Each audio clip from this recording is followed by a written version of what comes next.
Today we are going to study about the specific groups present in the periodic table.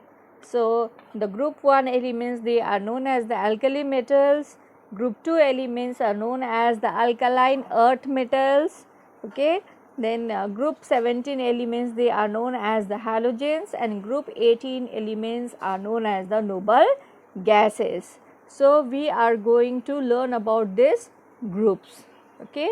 So, as you can see here, the elements present in group 1A of the periodic table, 1A, that is the old notation, and the IUPAC notation is 1, group 1. So, which are the elements present? Hydrogen, though it is placed in group 1, it is a non-metal. So, the alkali metals will not take hydrogen into consideration. So, the alkali metals are lithium, sodium, potassium, rubidium, cesium and francium. Okay, they are called as the alkali metals. Then which are the alkaline earth metals? The elements belonging to group 2 or group 2A of the periodic table. They are beryllium, magnesium, calcium, strontium, barium and radium. So, now we are going to learn about these two groups in details. Okay. So, the elements such as lithium, sodium, potassium, rubidium, cesium and francium, they all have one electron in the outermost shell. Therefore, they have a tendency of losing one electron and hence so valency of 1. Okay. Now, why are they known as alkali metals? As they react with water to form their hydroxides, which are strong alkalis. You can see they react with water where M is any metal of group 1A. They form strong alkalis. And you can see their electronic configuration, they all have one valence electron. They are very reactive, they are soft, so soft that they can be cut with a knife. Okay, their salts are ionic in nature. They react rapidly with oxygen and water vapor in the air. You can see sodium reacts rapidly with oxygen to give sodium oxide. Sodium oxide reacts with water to give sodium hydroxide. Sodium hydroxide on exposure to the atmosphere reacts further with carbon dioxide to give sodium carbonate. Okay, that is why the reactive elements of group 1, the alkali metals, are kept in inert solvent like kerosene, and the reactivity of these metals increases down the group. So, they react violently with water, violently means vigorously, and produce hydrogen gas. They react with acids to produce hydrogen gas. They form unipositive ions, that means they can lose one electron easily. That is why they are strong reducing agent. Okay. They also impart color to the flame. Lithium gives crimson red color, sodium gives golden yellow color and potassium gives lilac color. Okay. Then let us move to alkaline earth metals. So, which are the metals? Beryllium, magnesium, calcium, strontium, barium and radium. They are known as alkaline earth metals. Why? Because their oxides occur in the earth's crust and their hydroxides are weak alkalis. They have 2 electrons in their outermost shell which they can easily lose. So, they are placed in group 2A of the periodic table. So, they are also reactive metals but less reactive than the alkali metals. Okay. The alkaline earth metals they form ionic compounds. They are less reactive than alkali metals. They also react with water to produce hydrogen gas. They also react with dilute HCl and dilute H2SO4 to produce hydrogen gas. They form dipositive ions. They are strong reducing agents. Okay. Then except beryllium and magnesium, all other alkaline earth metals impart color to the flame like calcium. Calcium gives a brick red color to the flame. Strontium gives crimson color. Barium gives apple green color. Radium gives crimson color to the flame, and they are obtained by the electrolysis of their molten salts. Now you can see here halogens which belong to group 7A or the group 17 of the periodic table: fluorine, chlorine, bromine, iodine, astatine.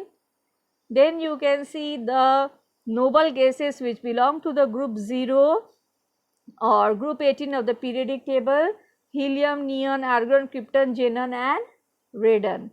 Okay. Now halogens, do you know what is the name of it? The word halogen means salt former. So they have 7 electrons in their outermost shell. They are the most reactive non-metals. Their reactivity decreases down the group. So fluorine is the most reactive and iodine is the least reactive halogen. Then there is an increase in melting and boiling points as we go down. Fluorine is a gas, chlorine is also a gas, bromine is liquid and iodine is solid, and astatine is highly radioactive and a rare element. Okay. So fluorine is a pale yellow gas, chlorine is a greenish yellow gas, bromine is a reddish brown liquid and iodine is a violet solid. Okay, they form diatomic molecules like F2Cl2, they have valency 1. Okay, and they form compounds with similar formula like hydrogen chloride, hydrogen bromide, hydrogen iodide. They are covalent compounds, okay, which are also known as halides. Then you see they all form negative ions: fluoride, chloride, bromide, iodide. Now let's move to group 18 or noble gases or the 0 group. Okay.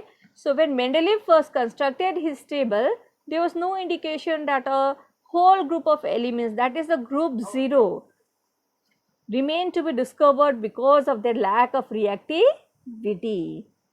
So helium was the first metal to be detected by spectroscopy of light from the sun during an eclipse, and the scientist who isolated this gas was William Ramsay. So these gases, helium, neon, krypton, xenon and radon, are referred as inert gases. Why? Because they are chemically unreactive in nature. Okay, you can see their electronic configuration. Only helium has 2 electrons in the outermost shell and is stable, which is known as duplet state, whereas the other elements like neon, argon, krypton, xenon, radon, they all have 8 electrons in their outermost shell, and hence they are said to be in the octet state. Okay.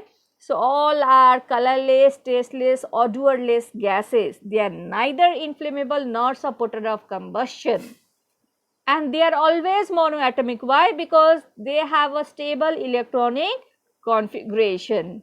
Okay.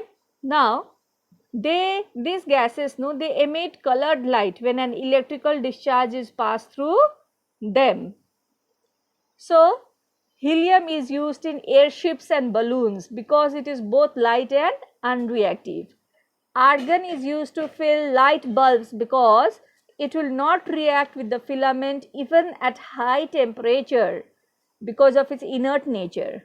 The best known use of the noble gases is perhaps its use in neon lights, advertisement lights. The brightly colored advertisement light works when an electric discharge is passed in a tube containing a little of a noble gas. So different gases impart different colors.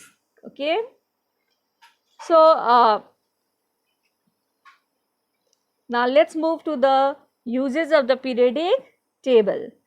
So it has been useful in predicting the existence of new elements like noble gases, which were not known during Mendeleev proposed his periodic table. It has been useful in the past in correcting the position of element in relation to their properties.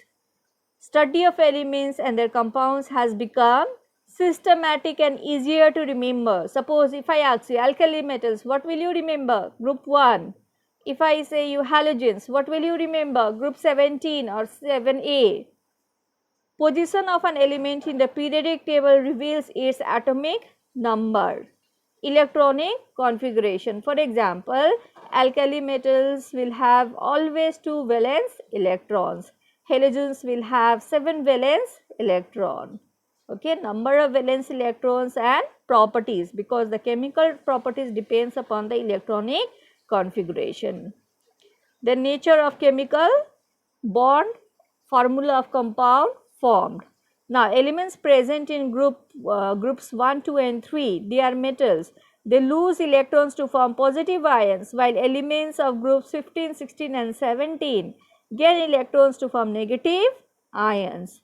So, when these positive and negative ions combine, they form a compound that is electrovalent in nature.